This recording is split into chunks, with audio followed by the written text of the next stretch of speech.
આજરોજ Jambusar police station વિસ્તારમાં કલાક 8:00થી રાત્રિના 23:00 સુધી પોલીસ સ્ટાફના માણસો સાથે અલગ અલગ ભરચક વસ્તીવાળા વિસ્તારમાં તથા સંવેદનશીલ વિસ્તાર હોય ત્યાં પેટ્રોલિંગ કરવામાં આવી રહેલ છે અને એ અનુસંધાને આજરોજ અમો તથા જંબુસર પીઆઈ શ્રી પાનમિયા તથા સ્ટાફના માણસો સાથે ફૂટ પેટ્રોલિંગ કરવામાં આવેલ છે તથા જાહેર જે 4 રસ્તાઓ પર વાહન ચેકિંગની કામગીરી પણ ચાલી રહેલ છે. આ કામગીરી જરૂર જંબુસર ડિવિઝન તથા ભરૂચ જિલ્લામાં ચાલી રહેલી છે અને જે આ અસામાજિક તત્વો હોય, જે ગુનેગારો હોય, એમની પર વધારે પોલીસ તરફથી કડક નિયંત્રણ કરવામાં આવે એ અનુસંધાને તેઓને પણ બોલાવી અને એમની પૂછપરછ કરવામાં તમામની આવી રહેલ છે. તેથી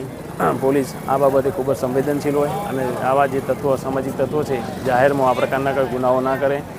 એમાં માટે પોલીસ ખૂબ જ વધારે કડક કાર્યવાહી કરશે.